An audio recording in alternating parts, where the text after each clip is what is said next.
Welcome to BT Murrayfield, and our first final today is the Borders and East Lothian versus Caledonia in the BT Sport Academy Regional Championship at under 18 level.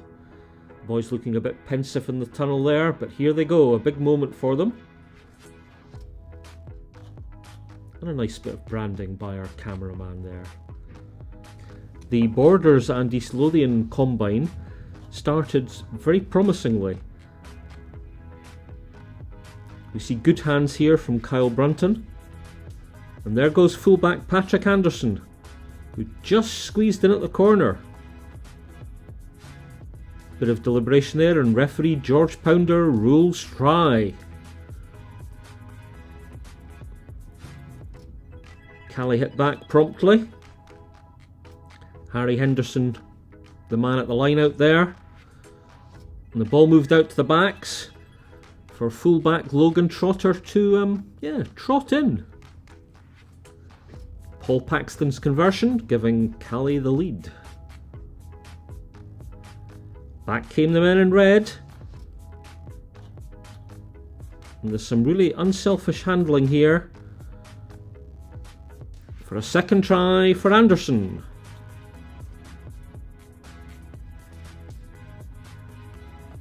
The scoreboard ping-pong continued, as from a penalty to touch, Henderson got in the act again, and then hooker Cameron Blakemore did pick up and drive duties with aplomb. Paxton converted, and Robbie Urston's penalty meant the half-time score was 14-13 to the men from the north. But here goes the Borders and East Lothian again, with number 8 Rory Campbell striding forward majestically, perfectly timed pass. A hat-trick for Patrick. Cameron Hutchison then squirmed over for the Borders and East Lothian's fourth try.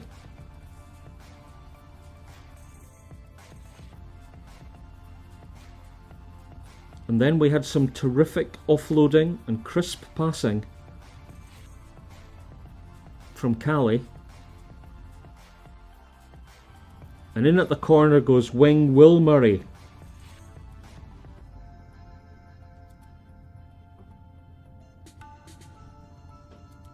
And more followed from Callie. Have a look at this from substitute Sean Gold. What a score. Callie then had a 1-point lead courtesy of Paxton's conversion.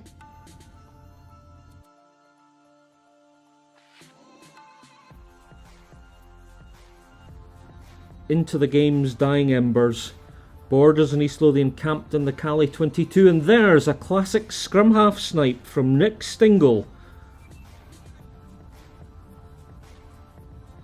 So, Borders and East Lothian in the lead.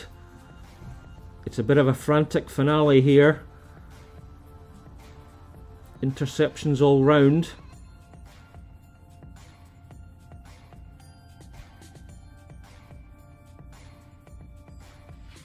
Ball goes forward. There's celebration already on the touchline. How's it go? They think it's all over? It is now. And there we have it. Congratulations to Borders and East Lothian, who received the trophy following their 32-26 success. Well done.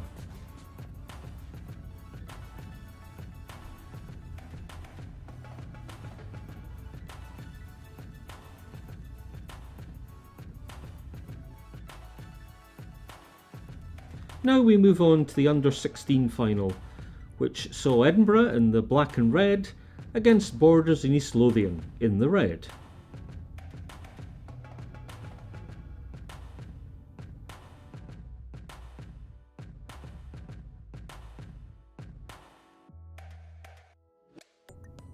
And it was the latter who opened the scoring, with North Berwick open side Rory Darge linking here with number 8 Barry McLean, before North Berwick scrum half Rowan Frostwick dotted down in the corner.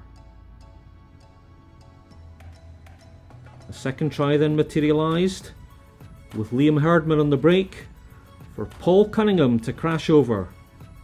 Perfect support there from the centre. Trailing by 12 points at the break, Edinburgh claimed the first points of the second half with a strong fend and finish from Stuart Smallville winger Nathan Brown.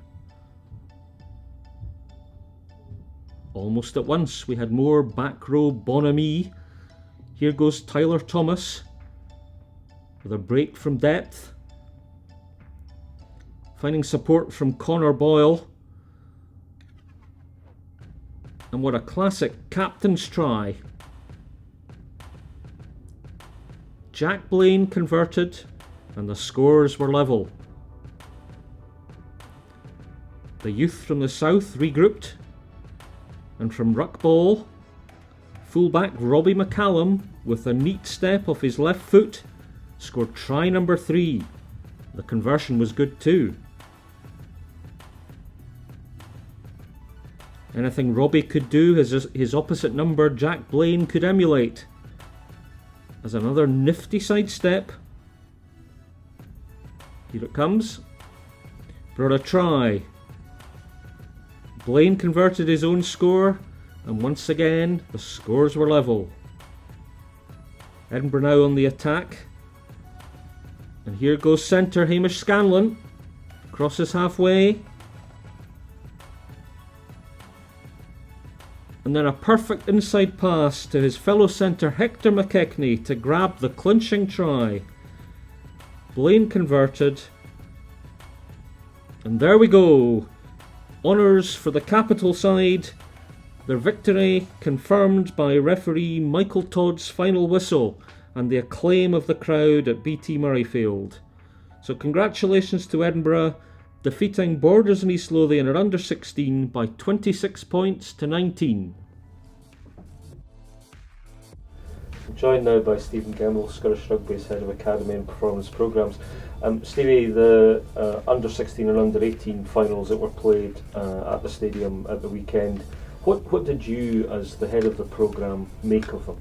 Well, I think firstly, if you look at the quality and intensity of the games, I think it's a marked improvement. We've seen that since the start of the programmes in August, and delighted to see the players get an opportunity on Saturday to play out there at BT Murrayfield, and I think justify that decision by the standard of play.